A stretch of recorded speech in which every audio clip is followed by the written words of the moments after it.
Hello friends, Assalamu alaikum. How are you? Myself Jamladeen and I'm from Pakistan Academy. Last lecture जो मैंने आप लोगों का लिया था उसमें मैंने इस पूरे चैप्टर का इंट्रोडक्शन करवाया था, चैप्टर नंबर 1 बायोलॉजिकल मॉलिक्यूल्स। आज का हमारे पास जो टॉपिक है वो है इस चैप्टर से रिलेटेड प्रोटीन का। आज हम इसकी पढ़ेंगे डिस्कवरी, इंट्रोडक्शन, इसका स्ट्रक्चर, इसके फंक्शंस। तो ये एक कंप्लीट मेजर टॉपिक है जो पेपर में लॉन्ग में पूछा जाता है। तो प्रोटीन एक ग्रीक वर्ड है जिसमें प्रोटीन का जो एक्चुअल नाम है उसका मतलब है फर्स्ट रैंक। ऐसी चीज़ें जो सबसे पहले डिस्कवर्ड हुई प्रोटीन्स कहलाती हैं। अगर मैं इसकी डिस्कवरी की बात करूं तो बर्ज़ीलियस साइंटिस्ट था, उन्होंने 1838 में इस पर काम करा। जी.जे. मल्डर एक साइंटिस्ट था जिसने 1888 में प्रोटीन पर काम करा, जिन्होंने सब कुछ बताया, इसका स्ट्रक्चर, इसका फंक्शन। खैर, इंट्रोडक्शन से स्टार्ट करते हैं। The protein are the most important organic compounds of the cell. ये बहुत ज़्यादा इम्पोर्टेंट होते हैं सेल के लिए और ये ऑर्गेनिक कंपाउंड्स होते हैं। ऑर्गेनिक कंपाउंड्स ऐसे कंपाउंड्स जो कार्बन, हाइड्रोजन या कार्बोहाइड्रेट्स, ये वाले कंपाउंड्स जो कार्बोहाइड्रेट्स होते हैं या जो कार्बन हाइड्रोजन वाले कंपाउंड्स होते हैं, ये ऑर्गेनिक कंपाउंड्स कहलाते हैं। Then they are found in the amount of 10 to 20%। एक नॉर्मल सेल में 10 से 20% ये मौजूद होते हैं, लेकिन अगर मैं ड्राई वेट करूँ सेल का, यानी कि मैं सेल के अंदर का सारा लिक्विड निकाल दूँ, तब ये हमारे पास 50% सेल की कंस्टिट्यूशन में हेल्प करते हैं या हिस्सा लें। They are complex organic compounds. ये गलती से THE लिखा हुआ, ये they are complex organic compounds. बहुत मुश्किल होते हैं, कॉम्प्लेक्स होते हैं, घिचपिच भी होती है, बहुत सारे आपस में मिले हुए होते हैं, कॉम्प्लेक्स कहलाते हैं। They consist of carbon, hydrogen, oxygen, nitrogen, sulphur and sometimes phosphorus. ये सारी चीज़ें इसमें मौजूद होती हैं। अगर नाइट्रोजन इसमें मौजूद होता है कुछ समटाइम्स, तो ये कहलाता है नाइट्रोजीनियस कंपाउंड्स भी ये कहलाते हैं। बल्कि समटाइम्स इसमें फॉस्फोरस होता है, नाइट्रोजन तो इसमें पाया ही जाएगा। तो भाई due to presence of N यानी कि nitrogen, they are called nitrogenous compounds. Proteins are building blocks of tissues. Tissues जो हमारी बॉडी में पाए जाते हैं, प्रोटीन्स उसके बिल्डिंग ब्लॉक्स होते हैं, यानी कि ये टिश्यूज़ बनाने में हेल्प करते हैं। बिल्डिंग ब्लॉक्स यानी कि होता है ना भाई, जैसे कि कोई बिल्डिंग बन रही होती है तो उसमें बहुत सारे हम ब्लॉक बनाते हैं, वो दीवार बनाते हैं, फिर एक बिल्डिंग बन जाती है। तो वो जो छोटे छोटे जो ब्लॉक्स होते हैं, ये हमारे पास प्रोटीन्स होते हैं। दे formed by the combination of amino acids. बहुत सारे अमाइनो एसिड्स हमारे पास मौजूद होते हैं, छोटे छोटे से मॉलिक्यूल्स होते हैं अमाइनो एसिड्स, ये मिलकर प्रोटीन बनाते हैं। Amino acid is the building block of protein. Hairs, skin, nails and feathers are also proteins. हमारे पूरे जिस्म पे जितने भी बॉडी पार्ट्स मौजूद होते हैं वो सारे के सारे प्रोटीन से मिलकर बनते हैं। और ये कुछ सोर्सेस हैं जिनसे हमें प्रोटीन हासिल होता है। उसमें एग आ जाता है, फ़िश आ जाती है, मिल्क है, पल्सेस यानी कि दालें वगैरह। ये मेजर सोर्स ऑफ प्रोटीन्स हमारे पास मौजूद होती हैं। अब हम बात कर लेते हैं प्रोटीन के स्ट्रक्चर की। तो देखें, हमारे पास प्रोटीन का 4 तरह का स्ट्रक्चर देखने को मिलता है नॉर्मली। तो first structure is called primary structure. Primary structure क्या होता है हमारे पास?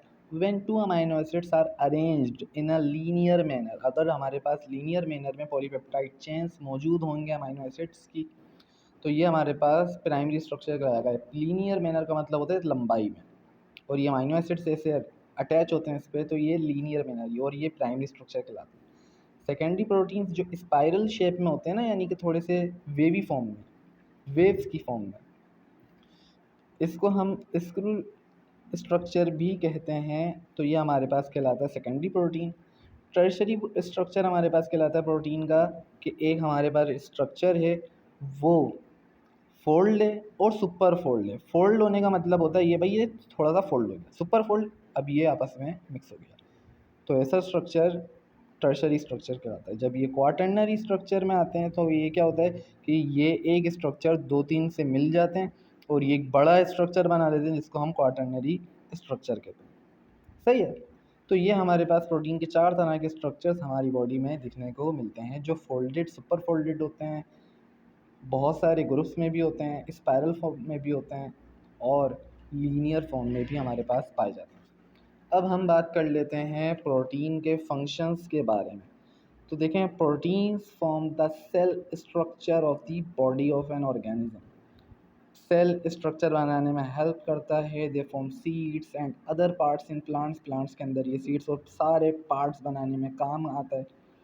They produce plasma membrane. Plasma membrane यानी कि सेल मेम्ब्रेन बनाने में हेल्प करता है। और the organs of the cell यानी कि सेल ऑर्गन्स भी इससे मिलकर बनती हैं।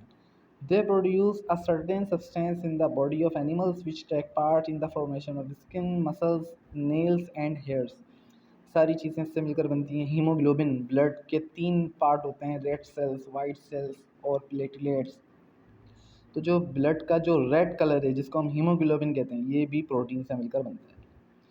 इसके अलावा डाइजेशन ऑफ फूड में हेल्प करते हैं। Expansion and contraction of muscles यानी कि मसल्स खुल बंद होते हैं ना, उसमें हेल्प करते हैं। और क्लॉटिंग ऑफ ब्लड यानी कि प्लेटलेट्स, क्लॉट बनाता है ब्लड का प्रोटीन, यानी कि जैसे हमारे कोई ज़ख्म हो जाता है, इंजरी वगैरह हो जाती है ना, या कट लग जाता है तो खून बह जाता है, उसमें क्या होता है फिर कुछ टाइम बाद खुरन आके जमना शुरू हो जाता है ताकि ब्लड हमारा बहने से रुक जाए।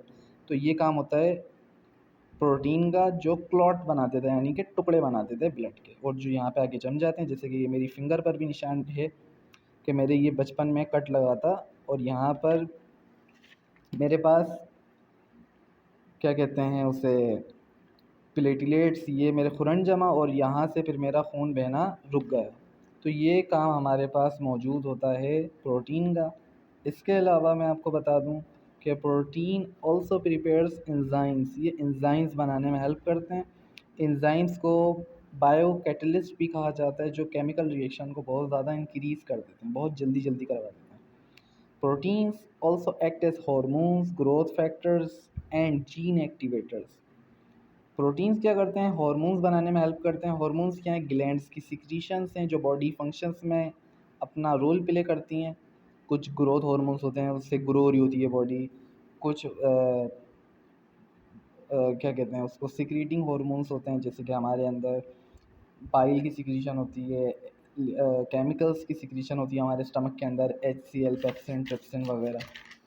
जीन एक्टिवेटर्स यानी कि पेरेंट्स से ऑफ स्प्रिंग में जेनेटिक इन्फॉर्मेशन ट्रांसफ़र करते हैं। वो कहते हैं ना, हम ये बच्चा मामू पे गया अपने, ये खाला पे गया, ये फलां, ये सारी चीज़ें इसमें। Protein also act as antibodies, antigens, fibrin वगैरह। हमारी बॉडी के अंदर एंटीबॉडीज़ का काम भी करते हैं प्रोटीन, यानी कि हमारी बॉडी में जब कोई बैक्टीरिया या वायरस आ जाता है ना, तो प्रोटीन क्या करते हैं, उसके ख़िलाफ़ लड़ने की तैयारी करते हैं और एंटीबॉडीज़ बनाते हैं छोटी छोटी सी, जो उस बीमारी से लड़ती है, भले वो बैक्टीरिया से हो या वायरस से हो या फंगस से। Protein acts as membrane receptors and transporters, allow message of important substance. यानी कि ये जो हमें ठंडा गर्म फील हो रहा होता है ना, हमें जो सेंसरी ऑर्गन्स होते हैं हमारी बॉडी में, रिसेप्टर्स मौजूद होते हैं जो सेंसेशन का काम करते हैं। तो ये भी सारा काम प्रोटीन से हो रहा होता है। शॉर्टली बता देना हूँ प्रोटीन का कि हमारी पूरी बॉडी प्रोटीन से मिलकर बनी हुई होती है। प्रोटीन छोटे छोटे मॉलिक्यूल्स अमाइनो एसिड से मिलकर बनते हैं। ये इनका स्ट्रक्चर होता है, इनका इंट्रोडक्शन होता है, इनके फंक्शंस होते हैं। इसका स्ट्रक्चर क्या है कि प्रोटीन 4 तरह का होता है, पिरामिड,